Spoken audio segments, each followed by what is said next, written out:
Hello and welcome to the Kayden Show, today's best country mix. And joining me right here today is Franky and Wendy. Hi guys, how's it going?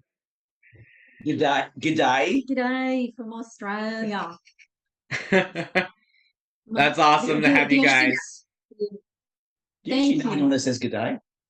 Yeah, my girlfriend, my best friend does. Oh, she does too. Yeah. And by the way, good day. It's like that little good day thing. I know it's an Australia thing, and I'm sure everybody else is too, because none of us say it over here in the U.S. So it's like, I mean, we do, but not the way you guys do. So. Yeah, I mean, what's your version of hi? How are you going? You just say hi. How are you going? Pretty much. we use it watching Letterman as how you doing. How you doing? There you go. How you doing? How's it going? I don't know. How's it going? Yeah. We'll go, hey, instead of hi. Right. And it's not always g'day. Yep. Thanks pretty to much. television, I guess. Anyways, so why don't you tell us a little bit about you and how you got started in music? I'll go first because I'm probably shorter. Okay. Severe petrification at actually singing. So, it is a word, but it's not about trees. It's okay. So I always wanted to sing, always petrified. My mum liked musical theatre. Anyway, when I was 40, well, I shouldn't say old age. Don't say that. Don't say that. Terribly old age. I decided I was finally going to get over my fear of singing in front of people. So I did a lot of karaoke. And I won a karaoke, and then I did a talent quest because there was a poster on the wall in the place where I did karaoke saying talent quest entrance needed. I was like, oh my god, my first song's without the words in front of me, and so my first talent quest had him as the guest judge.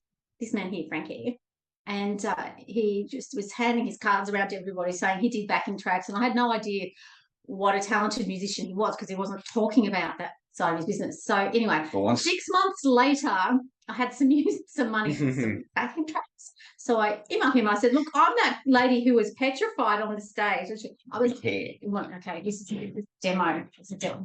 I was like this with hair that looked like one of those gonk things. And I sang like 3 songs, and I could not move because my legs were shaking, my knees were shaking. I'm in these stilettos. Anyway, it was like deer in headlights. Pigeon toe. Totally. And I just was dying on the stage, just thinking, oh my God, I can't even move.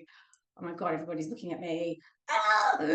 Just get this done and get off the stage. Oh, die, drown.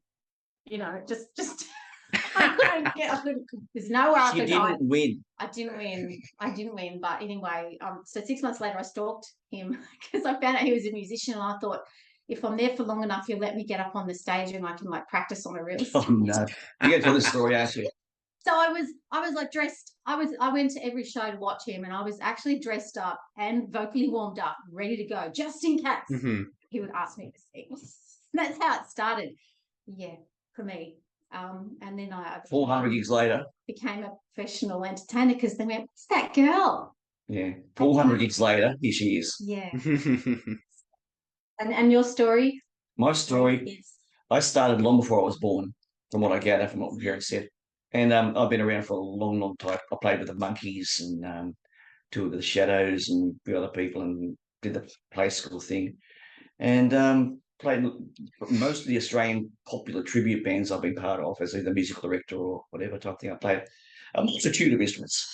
And it's really boring. He was 4 years old. His parents wouldn't let him play the piano, and he used to do it in secret, watching Bugs Bunny cartoons. And he got to school, and he got on the teacher's piano, just like young Sheldon did, right? and off he went. That was my first day at school. That young Sheldon episode was my first day at school. Said to the parents, did you teach him piano? And what did they say? What is it? He doesn't play piano. He doesn't play piano. And his nana bought him with her pension check. They have an instrument every week. Whenever she could afford, she would buy him instruments. There's 30 instruments just in this room. Yeah. So are some of them still from Nana? Oh, no. Maybe the Rickenbacker. Okay. Yeah. And I've been musical director of the Australian Beatles show for about 40 years. They're in Vegas. They're stuck in Vegas. I'm stuck here. Do it all by computer. My favourite story is what I wish teachers had said to me in high school when the principal called him into the office. You tell the rest of this story. He doesn't tell this story, but it's great. Tell it. Oh, so you on high school? Yeah. How he left high school. You can go now. Why? It says because you have a car, a job playing in a band 3 nights a week. You can't read or write, and we've protected you until now, until the year before graduation in high school for you guys. Yeah. And I said, you can go now. I said, can I come back and help coach the football team, rugby league team? And they said, yes. I went, okay, I'll go. Walked out of the school, then went back, except for the football games. Called into your teacher's office and being told, you don't have to come to school anymore. Oh, by the way, the head teacher was my bass player. Just imagining like a teacher telling you that is just beyond compared. And he's like, I don't want to leave school. And they said, well, you can coach. He thought it was fun. His friends used to beat up other kids on his behalf. I never knew this until just recently. And they told the story when they had the reunion. Because I thought, you're not a butch-looking guy, let's say. I played it and I'm suffering for it. He beat him up. Because I found it was being protected. I thought, back in the day when that happened. People were just scared of me. No, he had 2 friends walking behind him like this, going, "You should fight you after." Yeah, so I felt very well loved by people I didn't think loved me. There you go. It's not like that so much now in Australia, but back in the day. Back in the day, yes, very much so. It could be a bit rough and tough. Yeah, I mean, I watch a lot of NFL, and I saw American sport, and what we used to get over here in the '60s doesn't even compare. And we might kick a score. Although we do not have a gun problem at all. The only problem we have is, I really shouldn't talk about what problems they have in school, but bullying goes on, but we've got anti-bullying campaigns. That's the big thing in Australian schools. So maybe that's why people come here with their kids. Because that's the biggest, it's a nice place. Problem. It's a nice place. I'd rather live in America or England because musically it would be better for us. We're a long way away from anybody here. A long way away from anything. Although the music industry is just starting to pick up now after the COVID. And we were working 5 nights a week before COVID. Working 5 nights a week before COVID, and doing the pubs and the clubs and the festivals and stuff like that. And it's only just starting to pick up a little bit now. And I'm back to 5 a week doing solo, and Wendy does the duo stuff when we can, and it's good. It's good to get there and play our music. It's great fun, Even though I'm 10,000 shows, I still enjoy it a bit. Do you guys have any upcoming projects or singles you want to talk about? Yes. Got an existing single. Writing on the Wall. I'm writing on the wall. Writing on the wall. Writing on the wall, which went to #1 here in Australia, which was I've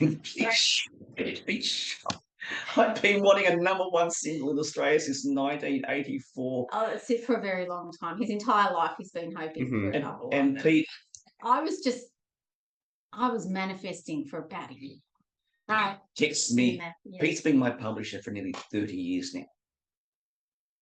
Yeah, nearly 30 years. And even the times I just couldn't write a thing, he was always looking after me. And I wrote a lot of classical stuff. I wrote classical music as well, and everything. And he's looked after me with everything I've ever done. And the last few years, he's sort of pulled me in a line and got me to do the. Wendy just adjusted my chair, so I'm facing the screen. And last just an album, we've had a couple of #2s here in Australia, and charting quite regularly because we work out of this room here, which is basically a bedroom in Randwick, and we don't use a real studio. And hang on, it is real. It's real, yeah. But people say, "How do you get that vocal sound?" I don't. Just years of just practicing. And so when Writing on the Wall came out, a very dear friend of ours, Glenn Bidmead, took it away. Very talented man. He's another country artist. Glenn Bidmead, and he. Took it away, and they rejigged it between the two of them to, I think, go back with some voices. But we've got a great team, great network of people behind us. And next thing you know, I get a text at 6 a.m. from Pete, congratulations. And I immediately knew, I thought, oh my goodness, I have my first #1. And it was just the most amazing feeling. It really was. As I said, yes. I like No, I'm going to bit nothing happened. better than that. Think like nothing else happens. Well, thanks to Spotify, nothing happens here, but Awesome, Amazing awesome. that so many people have clicked and liked it. It's because we loved it. yeah. Yeah. Yeah, nothing to do with a hot duo partner. Sound. Look at me. Yeah, I know. Oh, okay. And then, as far as upcoming projects go, we're shifting towards a More guitar based. more guitar based. A say? lot of stuff I did was very keyboard based, He's and I bought a banjo. Yeah, I bought a banjo, and a lot of the stuff we're doing is now definitely country based. Where before it's been a bit country, and then this one's country, this one's folk, this one's, Mhm. as far as I'm concerned, progressive rock. Which is my first love. I'm a massive Yes fan, and massive Beatle fan. And all of a sudden, we shifted to the country side of things, type thing. We sort of fell into it accidentally, like this sounds folk. Because we had a band here called the Seekers, and they just lost their lead singer Judith Durham, and my a lot of stuff was based on that and Cat Stevens and stuff like that. And Wendy made it more. Wendy's love of country. yeah. We just lost Olivia, and Olivia was an absolute icon down here, living in John, and she started as a country artist. So I loved Olivia and Dolly and on the other end, I totally love Barbara Streisand. Like I cried when I couldn't go to her concert. Well, just $3,000 or something. Twice. I just at the time I couldn't afford it. Now I'm thinking, Wendy, you should have got a bank loan and just or like put it on your mum's credit card. I've never seen McCartney live, so just give it a rest. You know. But yes, we're working on 2 songs at the moment, and we literally sat in here 2 days ago.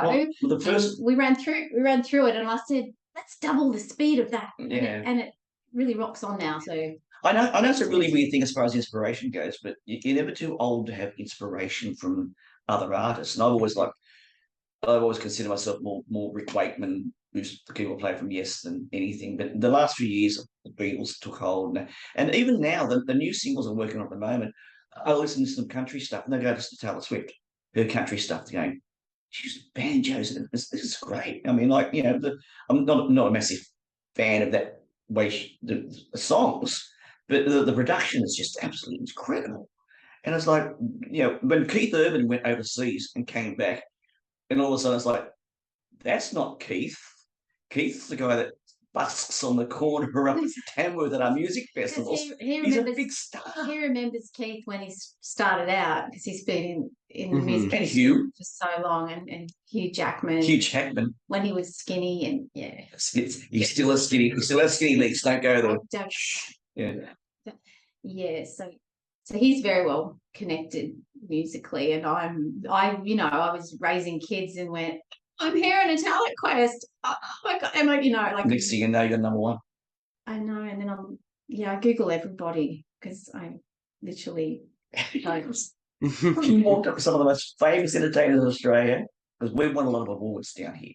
The Mo Awards are like the live in the live entertainment. When pretty much everyone's singing everyone else's songs awards. Yeah, done that. The Tonys. We're basically like the musical version of the Tonys type thing. And I've won 3 of them for our children's show, and then 5 ACE awards for various things as well, which is Australian Club Entertainers Awards. And so we go to the award nights, and when you walk up to people who are like mega famous and go, hi, I'm Wendy, and what do you do? And I'm like, to their face, and it's not it. I just don't do the big fangirl thing. I like literally. I knew this guy was famous. He was from a big man from Snowy River. Anyway, Tom Burleson. Just big deal, and I knew it was a big deal. And I went up and said, "Hi, what are you working on now?" No, you actually said, "And what do you do?" They were your words. Oh, what are you doing? Because I knew what he, but I meant, I knew what he did. I knew what he did. I'm like, I was just curious what he's doing now. Very bad with names. I picked the wrong words to say, didn't I? The words that you'd use with a regular person. And can I just say on a personal note, guys like you, and there's a few people without you guys, the music industry at our level would not exist at the moment. Because with the help of you guys, you sort of push us to the planet a little bit more type thing. And we've got a few radio stations down here that just, as soon as something comes out, bang, it's on the radio straight away. Because I think if their name's attached, we know it's going to be okay. And there's going to be no swearing. We're on rotating chairs here. You know, it's funny. I'm on a rotating chair too, so we're good. We're vibing. It's like our own carnival ride. I know you can tell we've been through. You can tell we've been through COVID because we're like, Yeah. look, the church is. You look at those 9 o'clock in the morning, we're musicians. Yeah, so I'm really excited about our next couple of songs. Very excited. But this brand new sparkly one is It's just got out. It's going really well. We do have a bit of a catalogue on YouTube of videos, not for the current song, funnily enough. I don't know why it is, but our songs that get to number 1 or number 2, the ones that never do videos. yeah, are the ones. It's me. The ones. It's me. Hang on, the videos. You are his. He is. I make him be in the video, so that's my. Even if it's just my feet.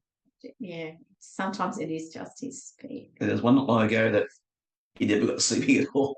He just body parts. Oh no, you just. Oh, actually, I'm built like John Cena, as you can see. Oh my goodness. Massive Where can people find you on social media, guys? They can find us, on YouTube as Franky and Wendy duo. There's the and symbol, like the number 8 in the middle. That's how you can find us. We're on Spotify. We're on Bandcamp. We are. I can't do the yen symbol.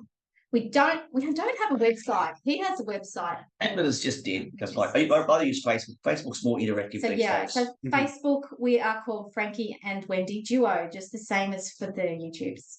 So Franky space and simple space Wendy. Is that got it? Yes, got it. Duo. See, I don't read music, and I've never been able to read music and stuff like that. So I get confused with symbols. Yeah. So that symbol, I think that's the same over there. And yep, it's the same thing. Yep. Just checking. Sydney metro area. So within 1 hour's drive of the Opera House and Harbour Bridge. So we have good freeways. Yeah. So that's where you can find us at the moment. And yeah, we're hoping to come over to the US and do a show there somewhere. We're really disconnected from the rest of the world. The rest of the world and the festival scene and the whole thing of that at the moment, obviously. We've done a couple of things which because I live in a very high production world with doing all the classical stuff and the progressive rock stuff, that they get a bit of shock by just walking out with an acoustic guitar and Wendy, and we just start singing, and they go, right. He plays guitar too. Oh, okay. But it's like, this is like, this is the land that brought us Tommy Emmanuel, mind you. Yeah. He's a nice fella. But it's like, but we just go out there and just do the acoustic guitar. And for festivals, I keep saying, so what do you need? What production do you need? I'm saying, just give me input this, just plug this in. And we go, The best thing about working with Wendy, she's so not a diva. It's just hilarious. She's so not a diva. And really is, she is, she's not really blonde. Oh, I didn't say that. He doesn't really get up hair, no. Yeah. Awesome. No. Yeah. So we bounce off each other well musically because he'll say, I've got this great idea, and he has it all in his head, and then it comes that bring it out piece by piece, and I'll say, it's basically like Sonny and Cher, isn't it? We're both like no Cher. Task to that. I want to go up, not down. And then he says, I've got some words for it, and he'll give me a sentence. And that is all the words that he has. So I come up with all the rest of the words and the melody. I'd like to think I'm a glorified jingle writer. If I think of the subject, I can write it 5-10 minutes type thing. And then I'll give it to her, and she fixes the words and says, I don't want to sing it like that. And I'll just go, just give me a go. Not many people can argue me now. Because he if I ask him for something in a song, an extra instrument or a guitar to go, like chord to go up or instead of down, like which we don't read music. The extent of our reading music is probably that, and that's him. The old guitar chords. Actually, not guitar chord. I think that might be I'm learning to play. That's ukulele. So we kind of sing the parts, the musical parts to each other. But Ukulele. I will say, sound like this, and he actually will hear it in his head, and then just go no, and yes, I'll give it a go because he has the ability of perfect pitch, so he can hear everything in his head. So and then full orchestrations going around have to there. ask for it to come out into the real. I'm very, very lucky. For someone who's never had a music lesson in his life and has no idea what he's doing, I'm very, very lucky. I've got a strange ability to do music. So we speak the same language. Australian English. Australian. Klingon. I can speak Klingon. This.